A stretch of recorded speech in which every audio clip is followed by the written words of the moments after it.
প্ৰিয় দৰ্শক, দুখনমান ফটো দেখুৱাব খুজিছোঁ আৰু এই ফটোকেইখন চোৱাৰ পিছত আপোনালোকে দিল খুলি হিয়া খুলি মন্তব্য দিব বুলি আশা কৰিছোঁ। এইকাৰণে কৈছোঁ, প্ৰথমতে এই ফটোখন চাওক।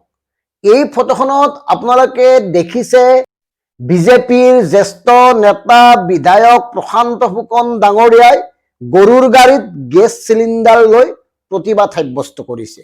আৰু এই প্ৰতিবাদ আছিল কংগ্ৰেছ চৰকাৰৰ দিনত, অৰ্থাৎ 2013 চনত মূল্য বৃদ্ধিৰ বিৰুদ্ধে।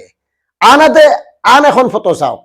এইখন ফটোত দেখিছে বিজেপিৰ জ্যেষ্ঠ নেত্ৰী, কেন্দ্ৰীয় মন্ত্ৰী মাননীয়া বিজয়া চক্ৰৱৰ্তী বাইদেউ।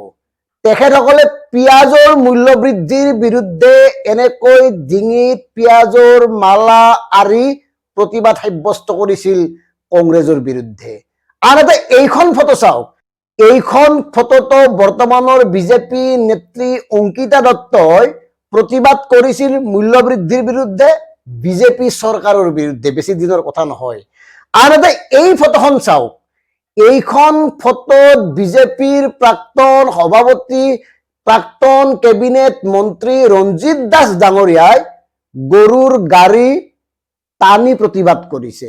এতিয়া আমাৰ কথাটো হ'ল, মূল্য বৃদ্ধি তেতিয়া হৈছিল, এতিয়া হোৱা নাই নেকি? আপোনালোকৰ চকুকেইটাই মূল্য বৃদ্ধি এতিয়া দেখা নাই নেকি?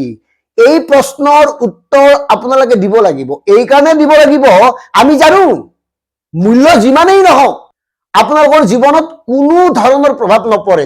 কেৱল সাধাৰণ জনতাক ভাল লগাবলৈ গৈ, নিজৰ স্বাৰ্থৰ বাবে ব্যৱহাৰ কৰিবলৈ গৈ এনেকৈ কংগ্ৰেছৰ বিৰুদ্ধে মূল্য বৃদ্ধিৰ প্ৰতিবাদ কৰিছিল।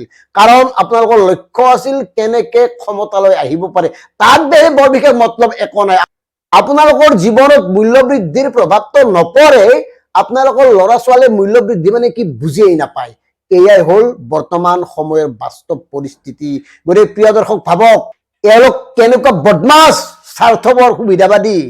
এই যে চাৰিওফালে সামগ্ৰীৰ ব্যাপক মূল্য বৃদ্ধি, সাধাৰণ জনতাক মাধমাৰ সদায় দৈনন্দিন জীৱন বিপৰ্যস্ত কৰি তুলিছে, ইয়াৰ বিৰুদ্ধে এওঁলোকৰ কিয় মাত নাই? এনেকুৱা কি সাংঘাতিক কৰিলে যে ইমান মূল্য বৃদ্ধি কৰিবলগীয়া হ'ল?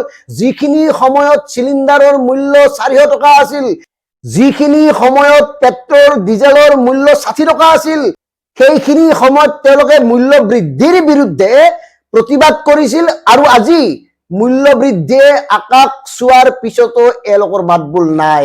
তেওঁলোকে চকুমুদা কুলিৰ দৰে ভাও ধৰি শুই আছে। আনহাতে এতিয়া আমি আপোনালোকক এটা সৰু ক্লিপ দেখুৱাম আমাৰ গুৰুজনাৰ, অৰ্থাৎ আমাৰ মাননীয় প্ৰধানমন্ত্ৰী ডাঙৰীয়াৰ। তেখেতেনো কি কৈছিল চাওক। भाइयों बहनों, सरकार गरीबों के लिए होती है, सरकार गरीबों के कल्याण के लिए होती है, सरकार गरीबों के दुख बांटने के लिए होती है। कोई सरकार अमीरों के जेब में नहीं होनी चाहिए, सरकार अमीरों के लिए नहीं होनी चाहिए, सरकार गरीबों के लिए होनी चाहिए।